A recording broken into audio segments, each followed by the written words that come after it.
Muito boa noite, amigos, amigas, colegas espíritas, companheiros da doutrina espírita, aqui da página Harmonia e Luz, simpatizantes, não é? Da nossa querida doutrina espírita, que nos auxilia, que nos transforma, que nos consola.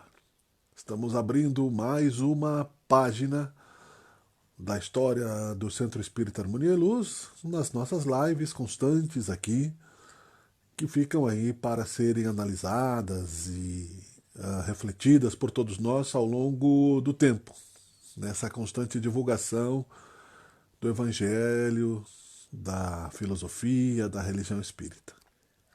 Então, muito obrigado pela sua presença, muito obrigado você que está aí em qualquer outro momento que não seja um momento live, porque da mesma forma você estará recebendo reflexos desta informação, dessa troca de informações que é o exercício da doutrina espírita, não é? Eu gostaria de convidar a todos para esta reflexão, lembrando sempre da água fluida, lembrando sempre, né, dos avisos que a nossa casa vai passando ao longo aqui da nossa entrada, da nossa participação, das outras participações também. Ainda não está havendo o atendimento presencial, devido aí às questões da pandemia que ainda não terminou, mas haverá em breve, né, uma solução, uma resposta para este momento todo, que muitas vezes foi comentado por muitas pessoas e que felizmente para nós que somos estudiosos do Espiritismo não foi assim tão desesperador como para muitos, né, que temeram o apocalipse. E tomara que tenhamos aprendido muitas coisas boas neste período, né? Ainda não terminou, ainda estamos a decifrar a cadeia genética deste pequeno micro-organismo, mas uma boa parte já está sendo espiada. Então, tudo bem, não é? Quando voltarmos, voltaremos aí com atendimento presencial, da doação de fluidos, da atendimento fraterno, né? E, enfim, todos os outros tipos de trabalhos que a Sociedade Espírita Harmonia e Luz oferece. Convido a todos a curtirem os stories, né, da página do Facebook e também do Instagram, aonde são colocadas perguntas, não é, e ideias para os amigos aí e colegas participarem, responderem também e refletirem, tá bom? Então que Jesus nos ilumine, que Deus nos ilumine, que nós possamos juntos inspirarmos-nos para ampliar o nosso contexto de reflexões espíritas no sentido de nos abençoar para uma melhor convivência com esta filosofia, com esta ciência, com esta religião. Muito obrigado, Senhor Jesus, pela tua presença. Muito obrigado, Senhor Deus, por nos ter dado a vida e por esta oportunidade tecnológica de divulgação. Seja feita a tua vontade, estejam conosco também neste momento espírita e que assim seja. Eu passei hoje, em cima da hora, né, para o José Luiz, o tema da palestra, da exposição, e talvez ele não tenha tido tempo, né, de colocar, eu também não tive tempo de conferir. Mas a ideia é entrarmos na questão filosófica um pouquinho mais profundamente, novamente, que o Espiritismo nos traz. Ciência, filosofia, religião, lembremos disso. E partindo do princípio que nós aceitamos a questão de que Allan Kardec, Chico Xavier e o filósofo Platão, não é? São o mesmo espírito. A filosofia está profundamente presente, né, na nossa realidade, no nosso dia a dia, na nossa convivência. Então é por isso que nós vamos conversando sobre isso. Mas trouxe para este tema da constante expansão cósmica, que é isso que eu quero tratar, porque ao observarmos a ligação desses espíritos, aceitamos a reencarnação. Aceitando a reencarnação, aceitamos o constante crescimento, né, que nós temos obtido através de nossos esforços. Expansão cósmica. Não somente para fora de nós mesmos, mas também dentro do núcleo de vida, não somente ocupando espaço, mas dentro daquele ser interior que nós somos. Então nós vamos filosofar um pouco sobre isso, o que nos traz esperanças, não é? De que nós podemos constantemente nos expandir. A edição da Gênese que eu tenho aqui faz parte da mesma coleção do Pentateuco de Allan Kardec, alguns resumos. A primeira edição foi publicada em janeiro de 1868.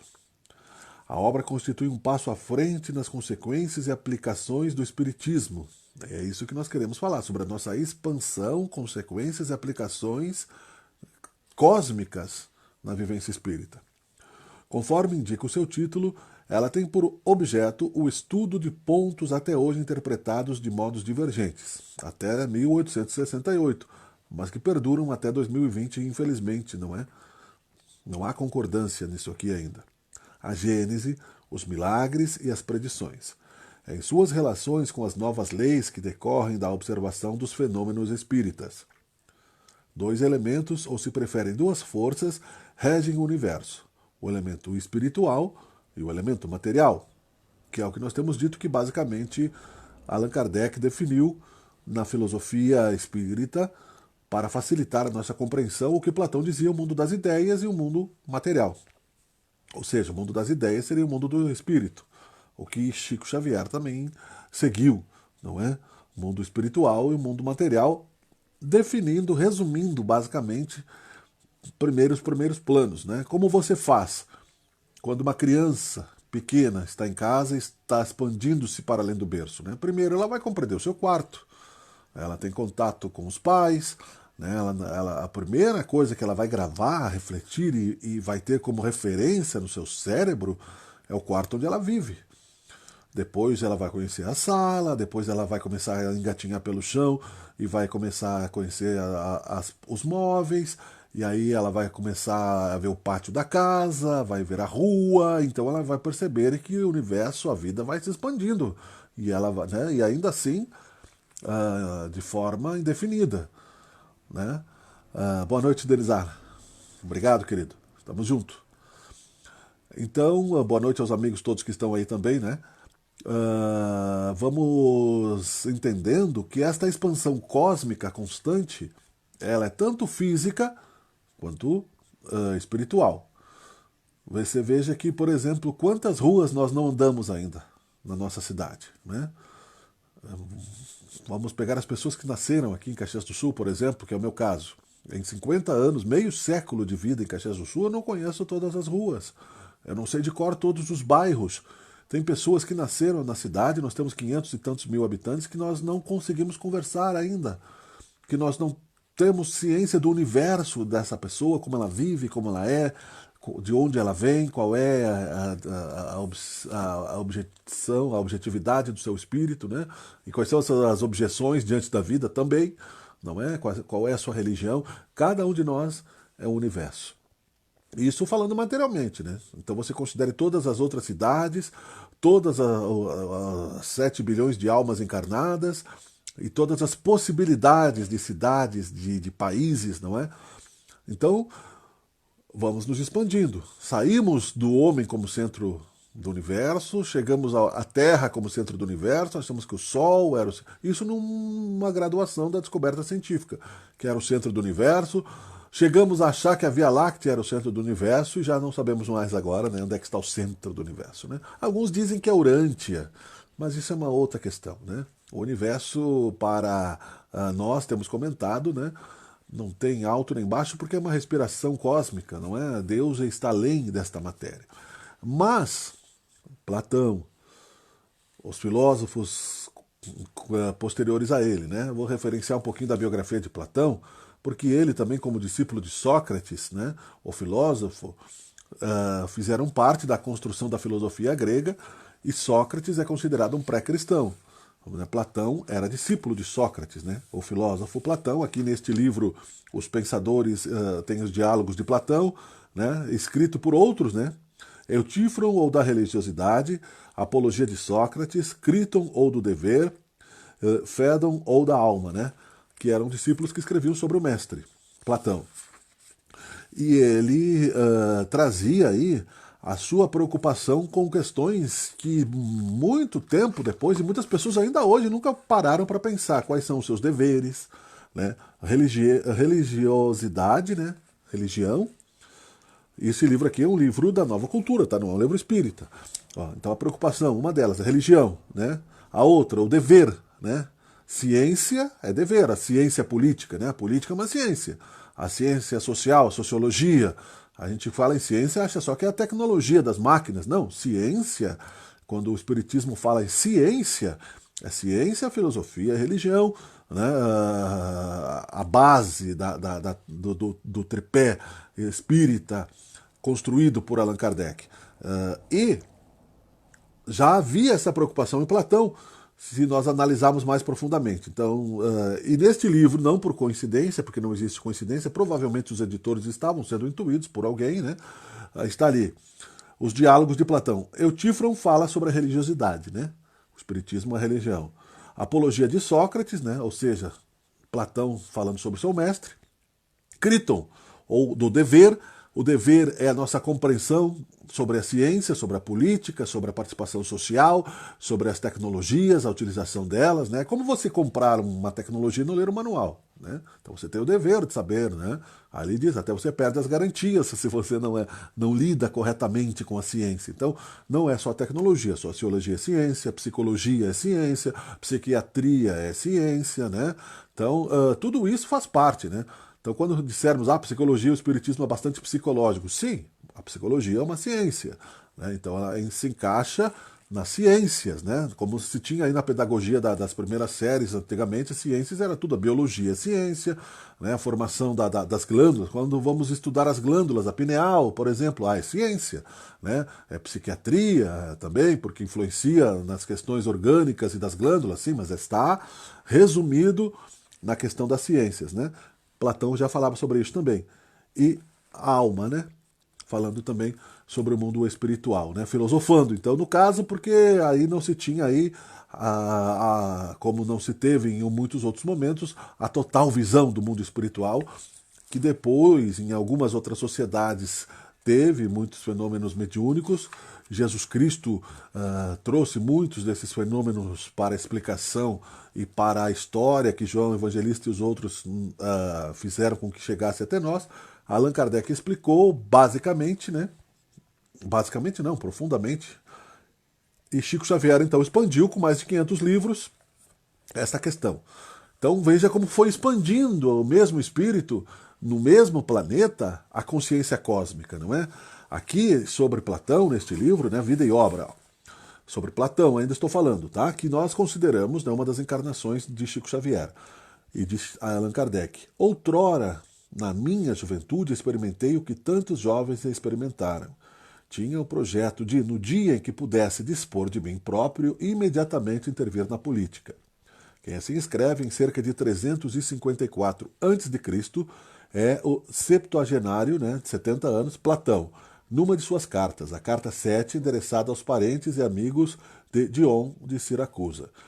O interesse de Platão pelos assuntos políticos decorria em parte de circunstâncias de sua vida, mas era também uma atitude compreensível num grego de seu tempo. Toda a vida cultural da Grécia Antiga desenvolveu-se estreitamente vinculada aos acontecimentos da cidade-estado, a polis. Essa vinculação resultava fundamentalmente da organização política constituída por uma constelação de cidades-estado fortemente ciosas de suas peculiaridades, de suas tradições, de seus deuses e heróis. A própria dimensão de cidade-estado impunha de saída grande solidariedade entre seus habitantes, facilitando a ação coercitiva dos padrões de conduta, ao mesmo tempo propiciava a polis o desenvolvimento de uma fisionomia particular, inconfundível, que era o orgulho e o patrimônio comum dos seus cidadãos, né? Então aqui explica um pouco o contexto de Platão e a sua preocupação, né? Depois ele fala sobre as assembleias, né, entre a filosofia e a política, né? Platão nasceu em Atenas em 428 a.C. e morreu em 348 a.C. São as datas bastante significativas do seu nascimento, né, e falecimento. E aí, por diante, um espírito que veio da capela, como Chico Xavier já sabia, há 7.000 anos atrás, aonde, segundo aí Geraldo Lemos, a memória de Chico Xavier abrangia fatos de 40.000 anos atrás, trazendo, portanto, esta compreensão. Lá na capela, o materialismo era muito forte atomicamente, né? Fez com que esta viagem astral acontecesse para o nosso plano. Mas jamais aniquilado, jamais extinto a obra de Deus, o Filho de Deus. Lá, naquele momento, Bezerra de Menezes, Chico Xavier e outros, né, não resistiram à tentação do domínio. Chico Xavier fala isso. Eu tenho o PDF, eu acho que já prometi para vocês, e vou enviá-los num livro que ele mesmo, né, atesta isso. Só que está em PDF, e Geraldo Lemos tem, né, esta obra também. Dizendo, portanto, por atos, fatos e palavras, que cada encarnação que nós vivemos, nós subimos um pouquinho no degrau do amor, da humildade, da fé, da transformação, né? E descemos um pouquinho do orgulho, da soberba, da maldade, dos ciúmes, não importa onde estejamos. A expansão cósmica é uma intuição importante a ser colocada neste momento, porque muita gente, em época de apocalipse, de transformação, apocalipse quer dizer o final de um mundo para a entrada de outro, é um portal de transformação, não é? De mudança cósmica, né? Muitos umbrais, pelo poder divino, estão sendo carregados, recortados do plano inferior e por viagem astral levados, né, para o planeta que está estacionando perto do nosso plano, né, muitas moradas na casa de Deus estão sendo levados inteiro, como se você tirasse um torrão de terra do seu jardim, né, e replantasse em outro lugar. É a mesma coisa. Ali estão espíritos, né, profundamente comprometidos com as leis divinas. Muitos que já não podem reencarnar porque corroeriam, né, o espírito de suas genitoras, porque vem de mundo em mundo tentando atingir aí o domínio material, negando a Deus e as consciências, né? Tanto que no Apocalipse, né, antes disso, nos Evangelhos, quando se conta que Jesus, antes de subir aos céus, desceu aos infernos, né, conta na literatura, na liturgia católica, isso realmente aconteceu. Ele desceu para conversar com os espíritos, com os líderes espirituais lá dos submundos inferiores, para trazer a esperança, dizendo que ainda eles tenham 2.000 anos para se regenerarem, né? Principalmente esses que estavam circunscritos no interior da Terra, porque devido à sua corrosividade ficaram ali presos, porque não podem vir, se viessem, né, ao plano físico, gerariam um extermínio. O sonho deles é estarem livres para reencarnarem em outros planos e dominarem, né, sempre. Então nós vemos aí coletividades, impérios expansionistas, dominadores e sanguinolentos, né? Não tem preocupação com o sangue, com a vida física. Eles têm preocupação com domínios astrais inferiores. Eles sabem, encarnados ou desencarnados, que aqui nós estamos como um molde do plano espiritual imediato, né? A verdadeira vida. A gente lê nos evangelhos e nos livros que nós estamos aqui exilados, que quem desencarna está livre do corpo, desta âncora e das necessidades, né? Menos os suicidas. Mas quem desencarna naturalmente cumprindo sua missão de trabalhar para a sua autoconstrução, para a sua expansão cósmica, sim, para o universo infinito, não importa onde é que nós estejamos, porque, como se disse, né, não se sabe se está no alto ou embaixo, à direita ou à esquerda, então nós estamos no cosmos, estamos nos expandindo, como do bebê, né, ao anjo, ao homem que voa, né, como do bebê que estava no berço, né, ao homem que vai ao espaço sideral, também pode servir como uma metáfora de exemplo de que, pela continuidade do espírito, pela imortalidade da alma, pela constante transmutação de luz dentro de nossos seres, as nossas memórias, as nossas experiências vão nos trazendo mais qualidade de vida, né? Vão nos trazendo melhorias no sentido de ser, vão nos trazendo maior adaptação às dificuldades e desafios que nós temos que viver no plano físico. Os grandes gênios da história, ao mesmo tempo que discutiam a física quântica, também tinham que descansar, tinham que dormir, tinham que fazer as suas necessidades, tinham que comer, né, quando estavam encarnados. Desencarnados, né, somente os espíritos mais avançados vão se depurando das necessidades mais primitivas. Muitas inteligências superiores, né, se prenderam às necessidades inferiores por instinto primitivo e acabaram utilizando então este pensamento para distorcer a vontade de Deus, entre aspas, e executar de uma maneira terrível, né, muitos karmas coletivos de outros que se atraíram para essas vibrações negativas. Mas também estavam se expandindo de certa forma, né? Não perderam totalmente o fruto do seu trabalho. Deus, que não perde tempo, deu, portanto, a oportunidade para aquele que estuda a si próprio e que avança na sua cultura de ser, no seu conhecimento de ser e na sua autoconstrução, a lembrança de que se andamos na direção contrária da luz, teremos que fazer o caminho de volta, mas teremos deixado os nossos rastros, né? Galhos quebrados, pegadas na lama, né? Fogueiras, para voltar à estrada e seguirmos em frente, né? Por que se fala isso, né? Por que eu estou aparentemente fazendo firulas, né? Ou fugindo ao cerne da questão, evangelho, parábolas, né? Por uma simples razão. Muitas pessoas já não estão mais permeáveis, né, a esta questão evangélica. Então acham, né, erradamente que se você falar bem-aventurados, né, os mansos e misericordiosos porque herdarão a terra, isso vai trazer um princípio de uma religião cega, aonde nós estamos esperando um Cristo que não chega, aonde nós estamos esperando o resultado de ações que não se consolidam. Quando se fala que nenhuma ovelha se perderá, há uma falsa visão do rebelde de submissão. Então ele pensa que ele não vai jamais ser uma ovelha e se curvar, né, a um pastor. Prefere ser o lobo, né? Prefere agir por conta própria, porque como foi trazida para a consciência dos orgulhosos hebreus, orgulhosos, né, de outras raças que se misturaram nessa nossa atual humanidade, com os hindus e com outros, nessas misturas constantes de raças, também no plano físico. Nós estamos na quinta raça-mãe do plano Terra. Nós vamos ter mais duas misturas de raças para ter uma identidade terráquea de um globo único, né, de uma única morada, sem esta Torre de Babel, sem esta Babilônia de línguas, né, de países, de fronteiras e de comércio se chocando que nós temos hoje, né? Deus está no comando, Jesus está no comando subordinado a Deus e seus prepostos também, planejando um mundo feliz. Então, essas raças orgulhosas não aceitam, né, a submissão. E Jesus disse: só os lobos caem armadilhas para lobos. Não aceitam a imagem do Cristo derrotado, né?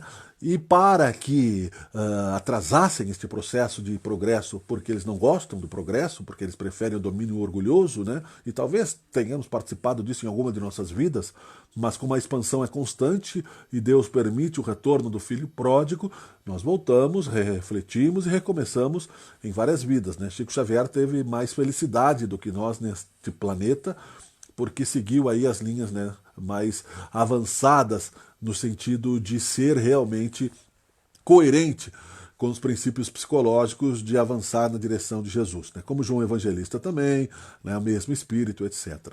O que eu quero dizer, e acho que fica fácil de compreender se colocarmos em partes, né, a nossa realidade, que o orgulho é o nosso principal ponto de compressão, de atraso da expansão da nossa felicidade. E expansão não é como inflar-se para fora, como os fariseus, e bater no peito, não é? A expansão é o amor, é a irradiação de luz, que se você tiver alguém que você ama do outro lado do planeta, ela pode até sentir a força do seu coração, do seu pensamento, como Jesus mesmo disse, né? Que onde está o tesouro, aí está o teu coração. Ou seja, né, nós precisamos, né, entender também as distâncias, né? Uma pausa aqui, Miguel, mande um abraço para minhas amigas, né? Darines e Lorena. Um abraço, Darines e Lorena, né? O chefe manda, né? Temos que garantir um emprego aqui. Tá dito, Denizar, né? Um abraço, muito obrigado aí Espero estar representando bem a nossa harmonia e luz, né? Hoje eu botei aqui um pouquinho mais perto, né? Porque a letrinha é pequenininha aqui do smartphone, mas consegui ler. Um abraço para vocês, muito obrigado, né? Por estarem conosco, né? Darines e Lorena, um grande abraço. Então, nessa nossa ideia de expansão cósmica, nós estamos refletindo aqui, né, sobre os caracteres da revelação espírita. Na Gênese de Allan Kardec, no primeiro parágrafo do capítulo 1, ele tem uma exposição da seguinte forma: pode o Espiritismo ser considerado como uma revelação? Neste caso, qual é o seu caráter? Sobre o que está fundada a sua autenticidade? A quem e de que maneira ela foi feita? A doutrina espírita é uma revelação no sentido teológico da palavra, ou por outra, é, no seu todo, o produto de um ensino oculto vindo do alto? Ela é absoluta ou suscetível de modificações? Trazendo aos homens a verdade integral, a revelação não teria, como efeito, impedi-los de fazer uso de suas faculdades, desde que lhes pouparia o trabalho das investigações? Qual pode ser a autoridade do ensinamento dos espíritos se eles não são infalíveis nem superiores à humanidade? Qual a utilidade da moral que eles pregam se esta moral não é outra senão a do Cristo já conhecida? Quais são as verdades novas que eles nos trazem? O homem tem necessidade de uma revelação e não pode encontrar em si mesmo e em sua consciência tudo o que lhe é necessário para se conduzir? Tais são as questões sobre as quais importa nos fixarmos. Veja, né, meus queridos, que foi importante, né, até porque, como o pessoal fala, à medida que nós vamos refletindo, nós vamos também nos sentindo felizes, né, pela intuição, pela possibilidade, né, de refletirmos. Porque eu ainda não tinha, né, relembrado, eu já li esse livro muitas vezes, mas não tinha relembrado dessa questão, que é justamente isso aqui, ó. Qual a utilidade da moral que eles pregam, os espíritos, nos trazendo o espírito de verdade, através da mediunidade, os trabalhos de Chico Xavier na figura de Allan Kardec, né, quando ele estava lá naquele corpo, né? Qual a utilidade da moral que eles pregam, se essa moral não é outra senão a do Cristo já conhecida? Né? Então você veja bem, nós conhecemos, né, os evangelhos há 2000 anos. Nós, muitas vezes, aqui no Evangelho segundo o Espiritismo, usamos os mesmos termos do Evangelho, né? E as pessoas não se despertam pela curiosidade, né? Muita gente chega até o Espiritismo através dos fenômenos. Quer, né, que aconteça alguma aparição, quer um contato com alguém que desencarnou, né? Quer encontrar aí alguma solução imediata para os seus problemas, né? Para as questões óbvias, né? da economia, dos relacionamentos, quer explicações. E daí, num atendimento fraterno sério e correto, ela é convidada a estudar um pouco, né? E aí, quando se depara com o Evangelho, vai pensar, não, mas isso eu já conheço, né? Todas as religiões falam de Jesus, né? E isso para muita gente, então, torna uma fuga.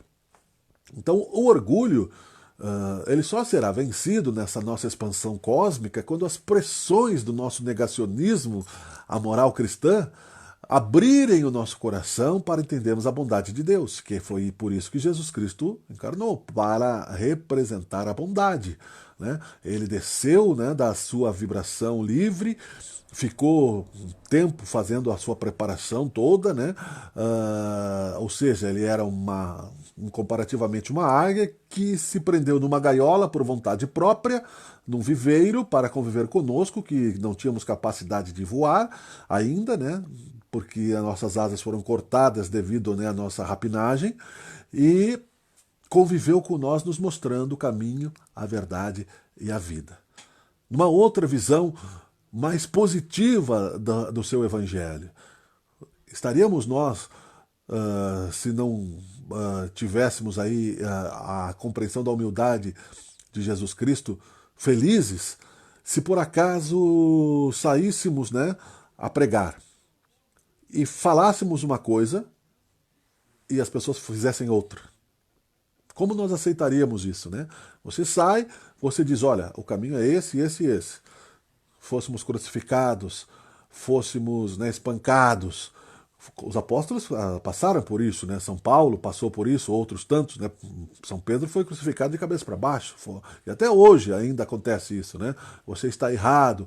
As influências, como fala Joana de Ângeles, né? Mesmo que aceitemos aceitemos, né, a nossa condição de espíritos inferiores, mas já aceitamos a possibilidade de vermos a luz, a força gravitacional a psíquica dos erros de vidas passadas, do nosso peso, do nosso fardo, ainda nos influenciando, nos levando a errar, não é? E ter que recomeçar sem nos menosprezarmos, né? Será que ficaríamos satisfeitos e teríamos paciência para esperar 2000 anos para começarem a se popularizar as mensagens que nós falamos lá no passado? Na paz e na visão cósmica, ampliada de tempo, que é isso que nós precisamos ter, uma visão ampliada de tempo cósmico, para que as nossas ansiedades não nos consumam, né, não nos consumam, né? Basta acabar um pouquinho, né? Não acabou a pandemia ainda, mas basta nós botar o nariz para fora, nós já vemos as ansiedades do comércio, e todos nós, né, precisamos recuperar o tempo perdido, o dinheiro que não ganhamos nesses meses, né? Então fica aquela sensação, né, de que nós estamos perdendo o aprendizado que foi. Muito obrigado, viu, pela presença, o Jaime Mendes de Cândido. Um abraço aí, querido. Fica aquela sensação do começo da pandemia e do tempo que nós refletimos, que isso facilmente desaparece, né? Se nós não aprofundarmos, não refletimos sobre o que aconteceu. E o que aconteceu? No dia 16 de março, aqui no Brasil, né? Nós que temos aí muitas atividades, tivemos que parar tudo e se fechar dentro de casa e esperar o que ia acontecer. Não é verdade? Muito menos pior do que se estivéssemos esperando um bombardeio, como na Segunda Guerra Mundial, como aconteceu em Londres. Né? Por muitos dias, aliás, né? E depois aconteceu em Berlim, que foi a Segunda Guerra Mundial. Né? Muito menos que uma explosão atômica, né? Como aconteceu em Hiroshima e Nagasaki, que as pessoas, né, simplesmente se desintegraram, e outras, né, são mutantes até hoje, né, pela sua genética. Muito menos de que essa guerra mundial atômica acontecesse em todo o planeta e nós explodíssemos, né, como planeta, e tivéssemos que migrar para outro planeta, né, sem saber onde estão os nossos amores, amigos e parentes, né, e estamos perdidos nesse universo cósmico que se amplia nas muitas moradas da casa de Deus, né? Então, você veja bem que não há nenhum pouco de tédio na questão da moral cristã quando nós vemos, né, toda essa amplitude cósmica a ser estudada e que está nos livros psicografados por Chico Xavier. O romance espírita, sim, é bem legal, bonitinho, é romance, né? Reencarnou lá, era senador, virou escravo, sim, ora, foi humilde, né? E depois virou lá anjo de novo e tal. Né? Acabou no centro espírita, né? O problema, né? Os do Rochester são um pouquinho mais pesados, né? Mas também são coerentes, né? Tudo é bonitinho, né? Os livros da Zíbia Gasparetto e tal. Mas aprofundando os conhecimentos a caminho da luz, a gênese planetária, né? Que tem a gênese bíblica, né? Que não são só 7 dias, né? 7 dias você não constrói uma respiração de Deus, não é? Então isso tudo nos traz uma visão maior de quem somos e para que nós estamos aqui vivendo. Nós, por vaidade, né, quando lançamos aí alguma teoria, queremos ser aceitos, né? Chico Xavier psicografou aí por 5, 6 anos e teve que queimar tudo, né? Divaldo Franco também. Né? Há uma preparação muito grande no sentido de que a proposta que venha do mundo espiritual seja séria. Tanto que Jesus disse, passarão estas e outras gerações e minhas palavras não passarão. Jesus era profeta, obviamente, o espírito mais perfeito, mas se dizia, eu sou o filho da humanidade. Então ele quis dizer o seguinte, que nós, encarnados, né, o filho do homem, ele dizia, teríamos Cristo como modelo num futuro que atingiremos lá pelo ano 10.000. Estamos saindo, né, da era sôfrega, né, para entrarmos na era da regeneração. No novo milênio. Um milênio são 1000 anos, né? Então, você veja bem que o novo milênio começa no século XXI, termina no ano 3000. Então, até 2500, por aí, nós teremos ainda migrações planetárias e vários problemas, né? Mas a gente pensa que a justiça de Deus não está agindo e executando, né, as suas ações através dos seus prepostos, né? Por que nós vemos tanto problema ainda, né? Esses espíritos que ainda estão aqui reencarnando, que estão nascendo e ainda estão com dificuldades de se estabelecerem, né, na questão social, uma porque as lideranças não ajudam, né? E outra porque também já nascem em condições oriundas da emergência, do descaso que tiveram com si mesmos, é porque se encontra neles ainda um potencial de superação para que possam continuar no planeta Terra.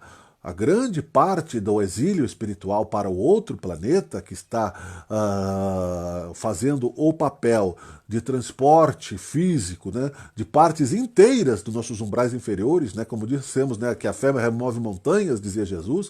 Se Deus que criou o universo, o pensamento cósmico, né, ele falava isso de uma maneira motivacional, sim. Um coaching, diria, né? Você pode construir, tanto que tem a fé humana e a fé divina no Evangelho segundo o Espiritismo. Se você tem fé do tamanho de um grão de mostarda, você constrói grandes empresas, né? Você constrói coisas que não imagina, né? Empresas grandes hoje que tomam conta do mundo, né? Nasceram de uma ideia, né? De uma ideia tecnológica, de uma ideia científica, de um livro, né? Mas imaginemos, né? Uma massa se desprendendo do Sol e se refrigerando, né? E passou a semana passada, quarta-feira, né, depois da nossa live aqui, né? Boa noite, Márcia Gonçalves, tudo bem? Né? Passou aqui o asteroide, né, que se desintegrou lá para a região de São Marcos, né? Por que ele não caiu na Terra e não desintegrou todos nós, né? Aqui em Caxias, né? Porque não era para ser, porque não está. Há um equilíbrio cósmico nisso tudo, né? O resfriamento das massas, né? A ciência já sabe que os planetas são massas resfriadas do Sol, que é um equilíbrio energético em tudo isso. Nós revemos isso todos os dias nos canais de história, nos canais aí da nossa matemática de ensino, etc. E o Espiritismo, que é também ciência, absorve esse conhecimento para saber que Jesus não falava simplesmente porque era um visionário maluco. Né? Era um riponga, né? Muita gente pensa que Jesus era um riponga, né? Naquela caricatura aí do Portas dos Fundos, né? Que foi divertida, não precisa censurar, é uma visão, aliás, né, bastante negacionista, né, materialista, de que Jesus era um riponga lá e tal, né? Tinha todos os vícios, né? Não, ele era um espírito de luz. Mas também não é preciso condenar inquisitorialmente, né, as outras visões, né? Tem um filme Jesus Cristo Superstar, né? E tem umas teses que ele também teria casado com Maria Madalena. Não, a missão era expandir cosmicamente o planeta. Então, se a fé remove montanhas interiores dos nossos problemas, sofrimentos, dores e até aleijos, né, das doenças psicossomáticas, ela também move uma massa quântica de energia. Então, os umbrais, que são matéria também, né? Montanhas, cidades astrais estão sendo enviadas inteiras, né? Para esses planos, para depois serem trabalhadas lá, né? Por séculos, para os espíritos começarem a sair dessa cidade. Muitos nem vão saber que trocaram de planeta, né? Para começar, saírem e executarem lá, então, a sua contínua expansão cósmica. Você vejam bem, né? Expansão cósmica. Ah, foram para lá, foram rebaixados? Não. Foram para lá, serão humilhados? Não. Jesus seria um espírito capaz de humilhar alguém na sua visão intuitiva de Cristo, né? Que foi capaz de lavar os pés dos apóstolos, foi capaz de suportar a crucificação sem blasfêmia, foi capaz de perdoar aqueles que cuspiam nele e diziam: Pai, perdoai-os porque não sabem o que fazem. Porque aqueles que estavam ali embotados naquele orgulho sofriam a sua pressão, né, de cabresto, porque o pior cego é aquele que não quer ver, é aquele que se fecha. A cada um será dado segundo as suas obras, significa justamente isso. Você estudar, né? Sim, instruí-vos, dizia, né? Sempre São Francisco de Assis, instruí-vos, né? E amai-vos uns aos outros, né? Mas ele dizia assim, né? E um espírito também, né?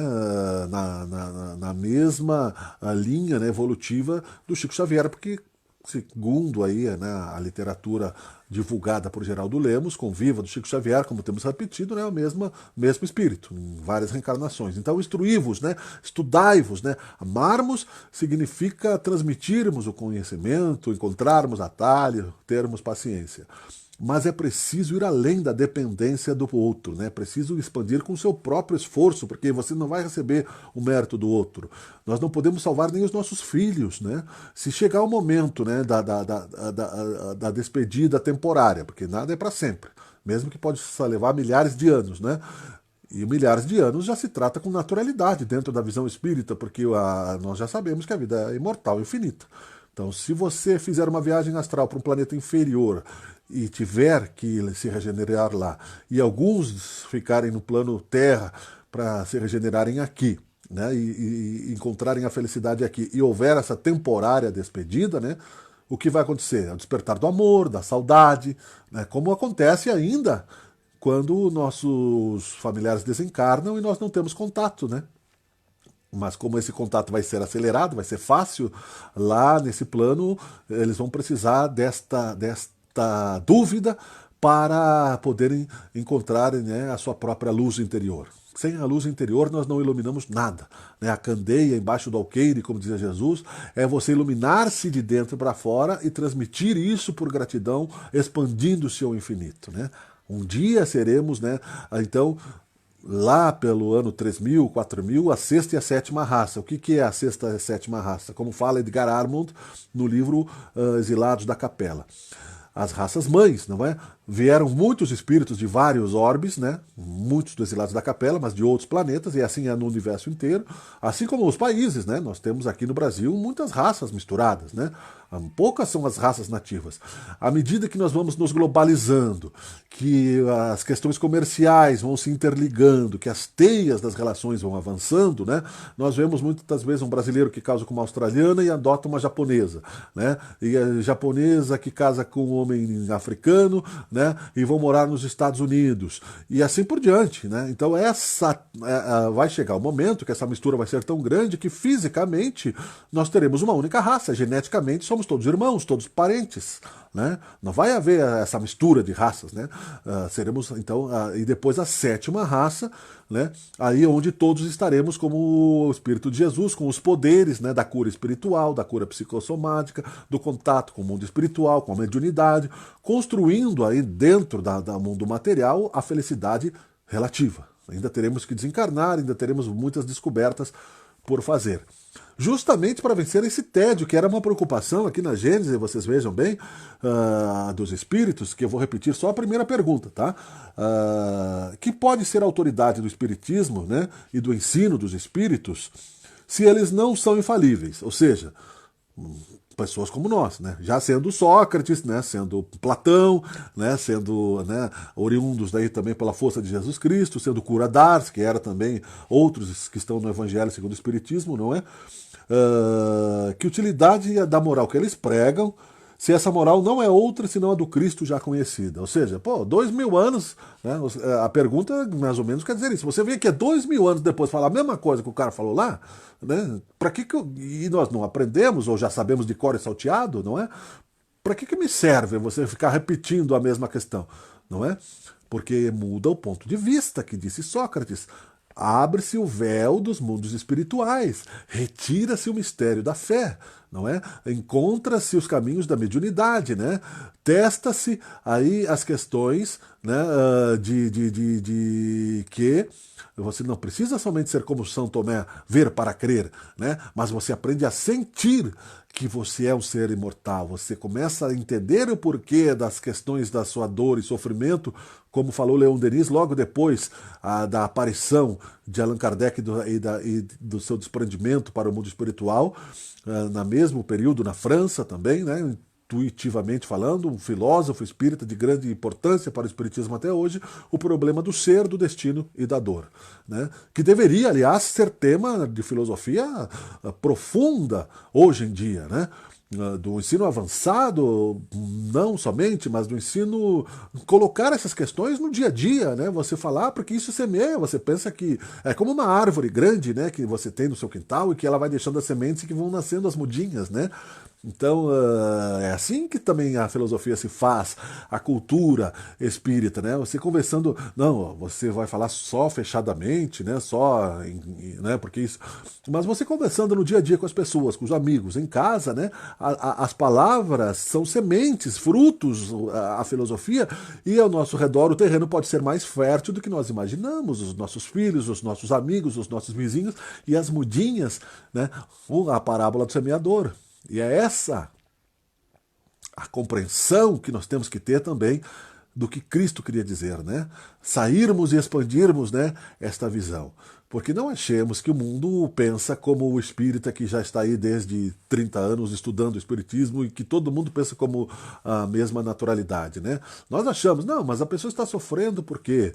Né? Às vezes a pessoa tem barreiras internas que ela não consegue vencer. Às vezes a pessoa pode ter um contato ou ter tido um contato com a mediunidade numa das suas encarnações e ter sido queimada como bruxa e renasceu com medo profundo de qualquer tipo de religião e pode até enxergar os espíritos, mas já então acaba nos hospícios muitas vezes, né? Pode ser karma, né? Pode ser, pode não, provavelmente seja, é certo que sim, mas significa que nós não temos o direito de julgar o medo do outro e nem mesmo, né, as ações do próximo. É isso que Jesus dizia. Só Deus é que sabe toda a linha reencarnatória e o fio que une o pensamento desse espírito. O incondicional disso, né, é justamente semear por amor, né? Não por acaso, né, agora, um pouquinho antes de começar esta live, estávamos aqui na janta e a minha filha disse exatamente assim: você sabia, pai, que a tamareira é uma árvore que quem planta não colhe seus frutos? Né? Eu não sabia, né? Mas você veja que árvore generosa, né, que leva 100 anos para se construir frutos saborosos, mas mais generoso é quem planta uma tamareira, não é? Porque planta incondicionalmente, planta para uma outra geração. Talvez para a sua própria reencarnação, mas não pensa nisso, que não acredita na reencarnação. Então, o semeador das parábolas de Jesus deve ser como Jesus, né? Primeiro, considerando aqui a nossa falibilidade, como o Espírito de Verdade diz, né? Somos falíveis, né? Somos falhos. Sendo falhos, eles também tinham condições de errar. Assim também nós temos condições de errar. Né? Eles tinham, Allan Kardec poderia falhar. Ele pergunta, então ele tinha o plano B, o plano C, o plano D, para que o espiritismo se consolidasse, né? Chico Xavier poderia falhar também. Então, nós ainda expandindo esta árvore, né? Está aí na Revista Espírita que nos anos 70 houve aí uma edição distorcida do Evangelho segundo o Espiritismo pela Federação Espírita de São Paulo. Isso está registrado, como foi feito na Bíblia lá atrás, onde se tirou a reencarnação. Então eles queriam mudar lá umas coisas e tal. O espírita também corre o risco, né, de sofrer por isso. Mas Deus, que está no comando, né, nos manda aí as informações, né, manda mais sementes, mais força de Jesus Cristo. Né? Então não vamos esperar elogios, né, na semeadura desta compreensão. Né? Vamos entender que a gênese planetária ela é muito maior do que a nossa própria gênese individual. Nós somos células deste universo, sim. Nós somos expansionistas no sentido de querermos mais cultura, mais conhecimento, mais prosperidade, né? Por que não? Né? É preciso servir para ser servido, né? É preciso amar para ser amado, é preciso consolar para que tenhamos o consolo, mas sejamos como as tamareiras, né? Que não por acaso este exemplo nos foi dado, né? Às vezes nós estamos semeando para gerações futuras, não é? Porque quem planta uma tamareira não come seus frutos, né? Muito legal isso, não é? Até acho que vou mudar o título desta exposição para isso, né? Quem planta uma palavra de consolo nem sempre colhe seus frutos. O verdadeiro amor é incondicional. E quem está dentro da doutrina espírita, não importa se é expositor, que fale pelos cotovelos como eu falo desde que nasci, porque parte da minha vida é na música, outra parte é no rádio, televisão e nas lives espíritas, então é o mínimo que eu posso fazer. Como diria minha mãe, nada mais que a minha obrigação usar o verbo, não é? Mas não significa que o verbo seja melhor do que outro, mais tímido, né, e mais eficiente. Então todos nós podemos dar nas nossas profissões, no nosso dia a dia, no nosso convívio social, nas nossas famílias, né, um pouco da nossa semente como as tamareiras, né? Talvez para outras gerações, talvez para essa, né? Talvez com uma frutinha que já logo ali já vai enxertadamente, né, já vai dar algum fruto, mas acreditando que a expansão cósmica do nosso ser é imortal. Né? Então nós estaremos sempre, né? Hoje aqui nós estamos falando, né, uma questão de tempo, não é? E aqui no começo deste livrinho aqui, Allan Kardec, para concluir, né, está uma frase do tradutor que é Vitor Toledano Pacheco, né? Os milagres e as predições segundo o Espiritismo, a Gênese de Allan Kardec. Esta edição antiga, né, está uma frase seguinte: a ciência é chamada a explicar a Gênese segundo as leis da natureza. Deus prova sua grandeza e seu poder pela imutabilidade de suas leis, e não por sua suspensão. Para Deus, o passado e o futuro são o presente. Então, para nós, que o presente de Deus, né, seja a nossa felicidade em entendermos que é o que Ele quer de nós, né? E que Jesus nos ilumine, nos abençoe e que consigamos nos aproximar do nosso Pai Criador, buscar o seu contato. Ele não espera de nós a santidade imediata, ele sabe o quanto, né, nós somos pequeninos, mas um pai de verdade ama seus filhos, não importa quem eles sejam e como eles sejam. Ele é pai e ele continua acreditando na sua renovação, na sua regeneração, na sua esperança. Tá legal? Muito obrigado, queridos amigos. A expansão cósmica é a certeza de que dias melhores sempre virão. Não importa o que esteja acontecendo no seu destino, não importa o que você vai enfrentar hoje, amanhã, depois, né? Criações erradas, criações certas. Neste planeta, num planeta superior, num planeta inferior, tudo é Deus, né? Você vai estar sempre aprendendo, sempre se transformando, sempre evoluindo. Jamais retrocede o espírito, tudo é exercício para a movimentação da luz cósmica e para o amor divino. Muito obrigado pela atenção de todos, né? Muito obrigado aí àqueles que participaram. Novamente, né, o meu boa noite a todos, né? Deixa eu mexer aqui, deixa eu ver se eu consigo aqui ver. Ó. Dá para ver, legal. Ó, Denizar, tamo junto, né? Mande um abraço para minhas amigas Darines e Lorena, já falei, né? Um abraço novamente, né? Jaime Mendes de Cândido, tô assistindo. Márcia Gonçalves, boa noite. E o pessoal que estiver por aí também, né? Muito obrigado. Foi um prazer, né? Até a próxima, que Deus nos ilumine. Tchau, tchau.